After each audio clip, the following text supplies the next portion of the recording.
आज के अधिकांश मनुष्यों की जीवन शैली भौतिकवादी और भोगवादी है। लोगों की आम सोच है कि खाओ पियो और मौज करो। अधिकांश लोग अखाद्य पदार्थों का सेवन शौक से करते हैं। जिह्वा को संतुष्ट करने के चक्कर में वे अपने शरीर और स्वास्थ्य को बर्बाद कर लेते हैं। अपने लिए सुख सुविधाएं जुटाने के खातिर लोग धन कमाने में इस तरह लग जाते हैं कि ईमानदारी, नैतिकता, नीति, धर्म इन सब की सीमा का अतिक्रमण कर देते हैं। यानी इन प्रकारेण सांसारिक पदार्थों को संग्रह करने में लगे रहते हैं। अनमोल मानव जीवन को कोल्हू को बैल की तरह जुटे रहकर बर्बाद कर देते हैं। महात्मा कबीर ने सही कहा है, माया मुई न मन मुआ, मरी मरी गया शरीर, आशा तृष्णा न मुई, यूं कही गए दास कबीर। अनीति के रास्ते पर चलने के लिए ईर्ष्या, द्वेष, छल, कपट, धोखा आदि का सहारा लेना ही पड़ता है। धन और संपन्नता होने पर भी व्यक्ति के जीवन में अतृप्ति, अशांति, व्यग्रता, तनाव आदि सामान्य बात हो गई है। मुझे इस बारे में एक कवि की वाणी याद आती है कि तृप्त कभी नहीं हो सकता इच्छाओं का दास, सागर नदियां पी गई फिर भी बुझी न प्यास। ये इच्छाएं अनंत है, जीवन में कभी इनकी पूर्ति नहीं की जा सकती।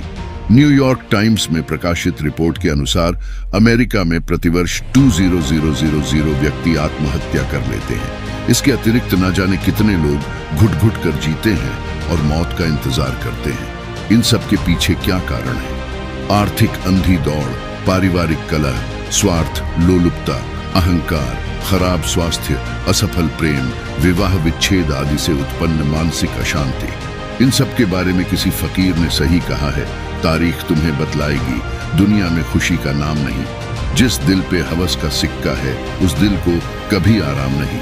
प्रकृति से और प्राकृतिक जीवन से लोग जितना दूर जाते हैं उतनी ही अशांति, उद्विग्नता, चंचलता, संवेदनहीनता बढ़ती जाती है। लोग स्वाभाविक जीवन को छोड़कर दिखावा और बनावटीपन में जीने लगते हैं। यही आगे चलकर तनाव और अवसाद में बदल जाता है। इस तरह मानव का जीवन नारकीय हो जाता है। संसार और इसके पदार्थ मानवीय जीवन के लिए साधन मात्र है। यह हमारे लिए साध्य लक्ष्य नहीं है। हमारा साध्य है प्रेम और शांति का प्रतीक परमपिता परमात्मा। इसलिए हमको सुखी जीवन के लिए परमात्मा के आध्यात्मिक ज्ञान के पथ पर चलना चाहिए। इसमें जब मन डूबता है तो जीवन से बनावटीपन और दिखावा समाप्त हो जाता है। व्यक्ति के जीवन में सादगी, शांति, सरलता और स्वाभाविकता आने लगती है। चित्त की उद्विग्नता और चंचलता कम हो जाती है। उसे शरीर और संसार की नश्वरता का ज्ञान हो जाता है। इस कारण उसका भौतिक जगत को देखने का नजरिया बदल जाता है। वह संसार को दुखालय समझता है।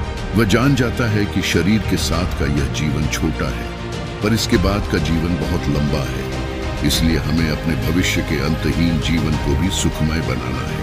इसलिए नए वर्ष 2024 में हमें भी चारों तरफ के सांसारिक दिखावा और भोग विलास में न भटककर उस शांति और परमानंद की खोज करनी चाहिए जो हमारे अंदर पहले से मौजूद है। धन्यवाद। ऐसे ही और प्रेरणादायक वीडियो के लिए कृपया हमारे चैनल को सब्सक्राइब करें। धन्यवाद।